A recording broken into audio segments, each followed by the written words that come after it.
Now, as we all know, with the recent release of Deltarune Chapter 3 and 4, there has been a resurgence in the community when it comes to theories. Many have been theorizing about Friendly Sunmi in Chapter 5, or what is the whole deal with the Knight and Gaster and Chris and Carol. But what I want to discuss today is what could really be the main goal of Gaster in Deltarune. Because as we all know, he talks to us before the creation of the vessel and tells us that it will be discarded. Or maybe not Gaster, a voice that interrupts him. Now, with Chapter 3 and Chapter 4, we have gotten more lines about the Gaster. First, in Chapter 3, in the Secret Box, against the Roaring Knight, we get lines about the Gaster telling us to keep going, that he wants to see how we defeat the Knight. But not only that, if you die before the last attack of the Knight, he tells us to go a little longer, to try a little more, because we're almost there. Almost like he's trying to be a sort of coach, or that he really wants us for some reason to beat this challenge in specific. And now, in Chapter 4, near the end, you receive once again a message by Gaster, telling us that we are halfway the game, right? Which will mean probably halfway the length, not the amount of chapters, unless Toby Fox does, a Chapter 8. But that's not the case. So, not only that, but he also tells us that if we are enjoying my Deltarune, by his words, which implies that Deltarune, or as Molly calls it in her device theory, a program, a connection, which Gaster is probably using to connect to us, the player, which is why he's asking us if we are enjoying that connection. Now, all this information is quite known, and obviously you will find it on the normal route.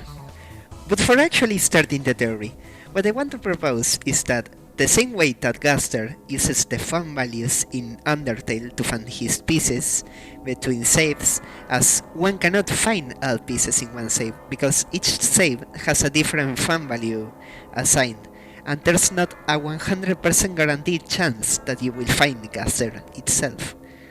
So, what does he do in Deltarune? Easy to answer. We know that December, or Des, as the game calls her usually, is Noel's sister.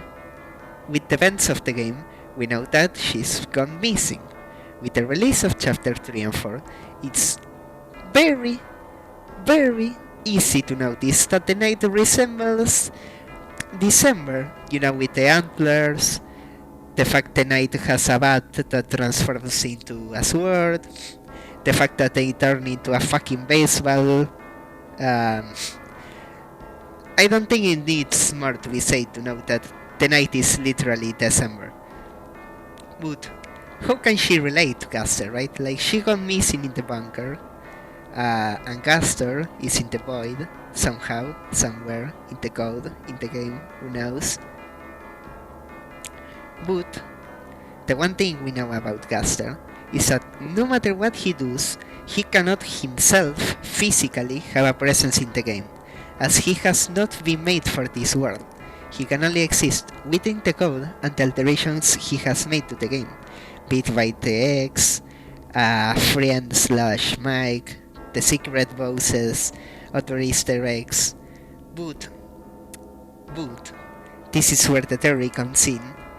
The same way that Gaster is using his pieces for the player to find him in Undertale, he's using December pieces as a way for the player to find Gaster.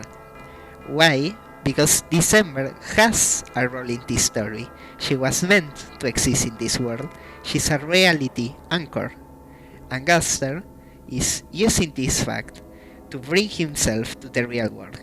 Now, this doesn't explain why the Knight opened fountains, what's the relation with Carol and Asgore, and how the fuck is December not dead? What even happened in the bunker? Why does Chris have the soul? It doesn't answer any of that. The theory isn't meant to be a 100% answer to everything in the game.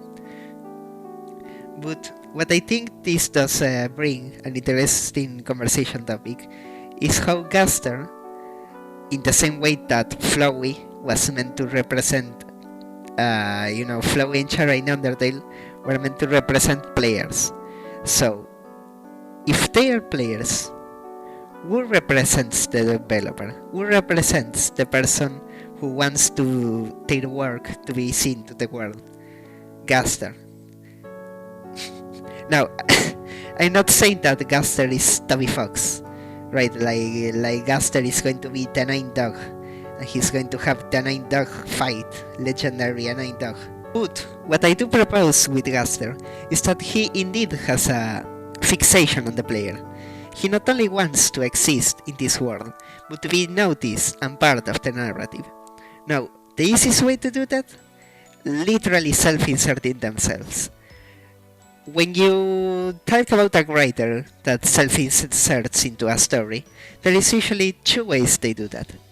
Either by having an original character that relates to their emotions, their personality, their thoughts, their morality, or by literally having a self-insert.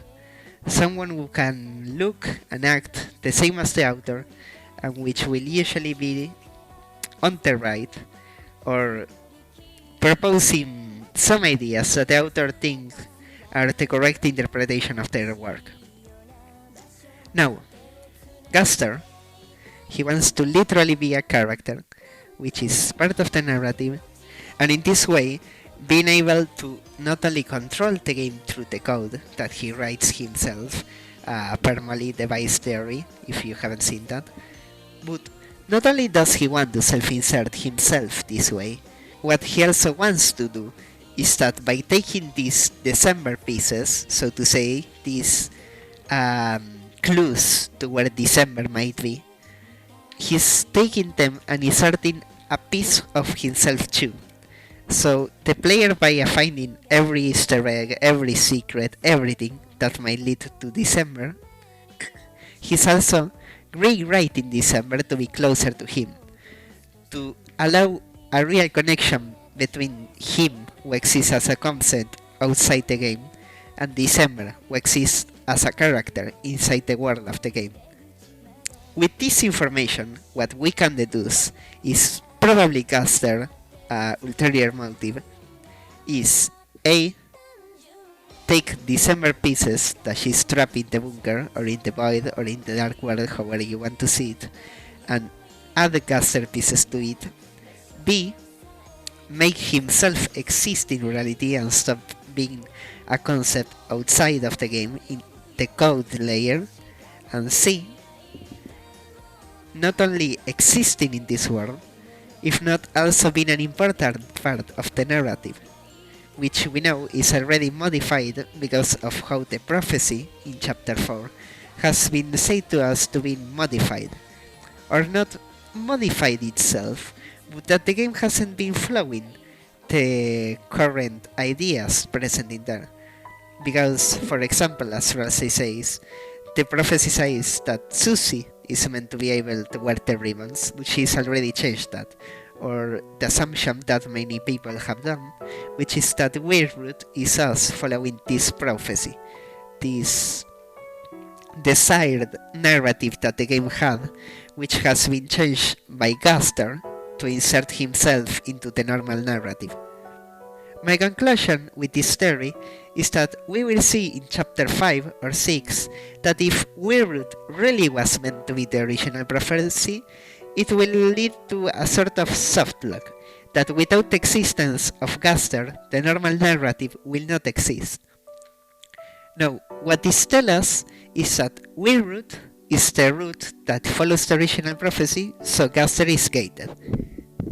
Normal route, we will probably be able to find December, and find many secrets and everything, but the real meat of the game, the real goal, will be to find every piece of December, every secret boss, shadow crystal, Easter egg, the pieces of December like the gumball machine with 1225, with the Lost Gear playing in the background, everything related to that, the fucking night that we fight.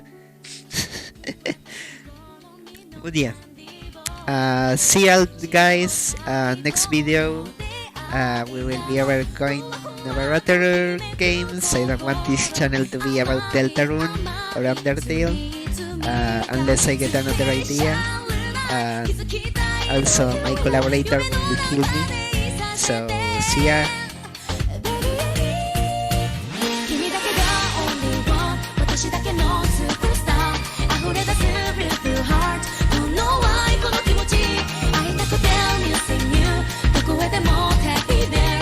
Your eyes moving